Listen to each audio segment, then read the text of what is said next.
You thought you knew every street on your way home from work. It took a long time, much too long, before you noticed the peculiar opening between two buildings. You have to call it an opening, 'cause that's just what it does. Opens and closes in rhythm with the phases of the moon. You've watched it do so for months now, though observing it never got any easier. Your eyes want to glide over and dance away, like it's slippery. But this only made you more curious.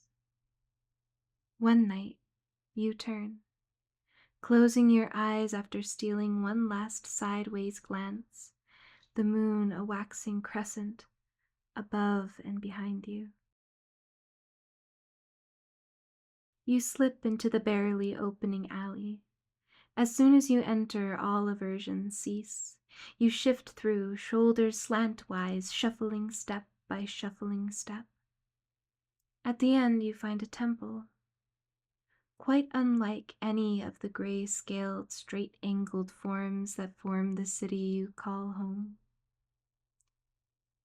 It stands by itself, all pillars and windows, domed in blue. Straightening your spine, you enter its archway, following a lilting voice that calls you in.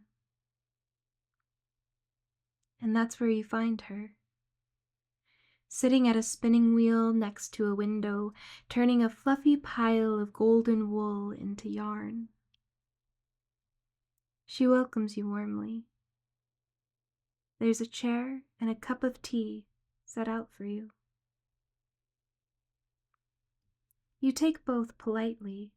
Her face beaming, she asks you how you've been and listens happily to your reply as your hesitance melts into ease, lulled by the lovely tick, tick, tick of the wheel's pressed pedal and the whir of fibers twist and pull. Your tea tastes like clover smells, earthy and sweet. She admits she added honey, and you assure her you like it very much. The time passes swiftly as your speech is interrupted only by her urging to continue. Sometime before morning, she'll ask you to visit again, if you please, and you'll take your leave, wondering how you'd managed to speak so much, but feeling warmth within your tiredness. Only after you emerge into the paved streets do you realize you hadn't asked her at all about herself. Perhaps it would have been rude to pry, but next time you will, if only to repay the favor. You visit again, when the moon is almost full. The opening is wider now. Reaching out your arms, you can just barely run your fingertips along its sides. You catch the impressions of carvings on the concrete, stretching figures, faces, and something glowing above them all. When you reach the end and enter again, and there she is, half enveloped now in an overstuffed chair, a twin of which sits open for you. She's happy to see you. Your tea tastes of bergamot and cinnamon. She asks you about your day and you tell her little stories from your shift, overblowing them just slightly for her delight, which she takes greedily and without judgment. The yarn is fully spun, gleaming and shimmering with every chance glance of light. She's knitting it now, into a small blanket.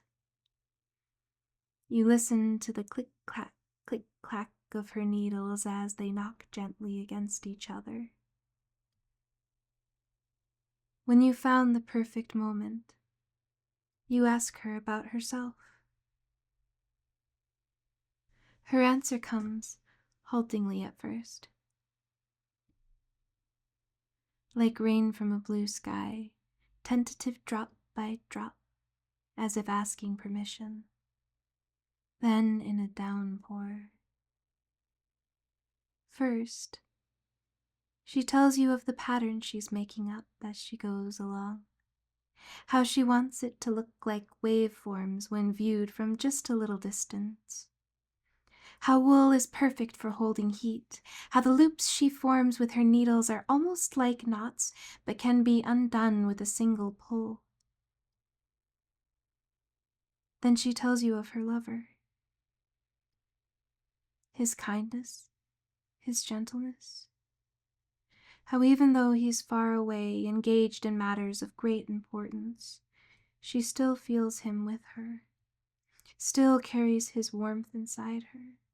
She can feel that he thinks of her. She knows he'll be a great father someday, just from the way that he treats her. His depths of patience and understanding, his love unceasing, unwavering. She feels she's allowed to be herself without worry because even if she flounders, even if she falters, he will forgive her and wrap her in his arms, set her on her feet and urge her to continue trying. She falls into blissful silence after a while, her eyes gazing into a faraway place where she must see them there together. You feel that you love him a little bit too, just for how he makes her smile. But the night is ending too quickly. You excuse yourself to leave. She breaks from her reverie, blushing. She thanks you for listening and asks that you return again soon, for she enjoys your company.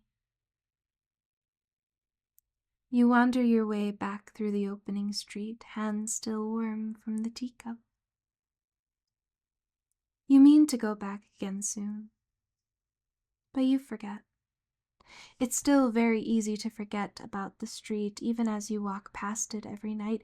It's too easy to remember it only just before sleep, curled in covers and falling into dreams.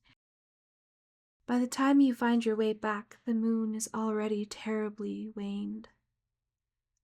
But through the closing walls you go, narrow and narrowing, still enough room for you to walk, shoulders just brushing the walls.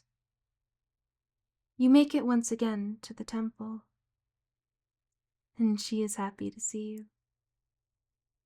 The tea is there, waiting too, steam rising languid from its rim.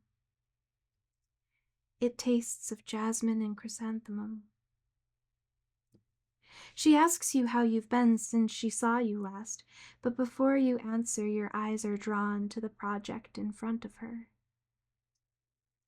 You see the yarn unraveled, the impression of its unforming left in even bumps along its length, and her hands gently, proddingly, unwinding it from the end, picking it apart in tufts which float down to settle at her feet. A cloud of golden wool condensing on the floor. You decide not to mention it. Instead, you tell her all the little tidbits you've been saving up. Stories you'd workshopped in the pauses between tasks, trifling disagreements, matters overblown, little harmless slights magnified into hilarity. You see her relaxing as you do, and you realize you need her to. You ask her how she's been, and she tells you of her lover. How gracious, how giving, how he goes out of his way every day to send her little signs of his remembrance of her.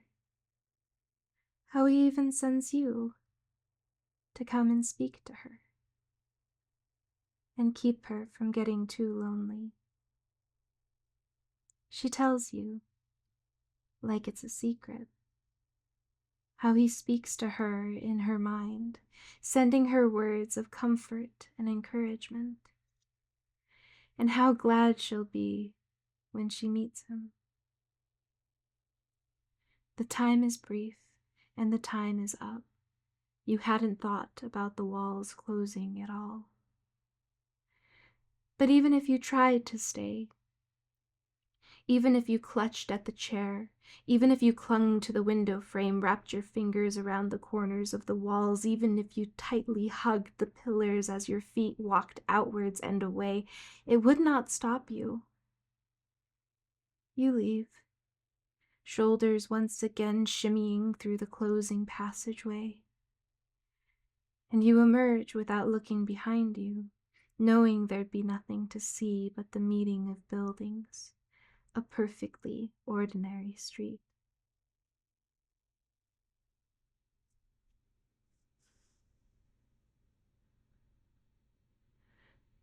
I hope you visit more often. Next week, every week. I hope you love her. 'Cause if we do, how could he not? I don't know what she does on the days the walls meet when the moon goes dark, when our street is just a street. But I hope she rests.